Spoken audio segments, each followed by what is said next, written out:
समस्या क्या है? Over thinking. तो काहे करते हो? मैंने एक दिन मतलब सोच रहा था कि मतलब जॉब करके 1 करोड़ रुपए कमा लूंगा, अच्छा। फिर उनको बैंक में एफडी डाल दूंगा। अच्छा। उसकी इंटरेस्ट मिलेगी मंथली 70,000। वाह। तो फिर उससे मुझे कोई टेंशन नहीं होगी।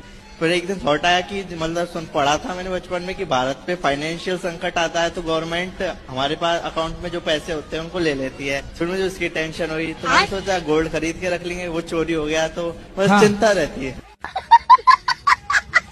अच्छा ये बताओ, आपने सोचा कि 1 करोड़ कमा के बैंक में जमा कर देंगे उसका ब्याज खाते रहे। ये बताओ अभी तक कमाए कितना? भाई पढ़ रहे हैं।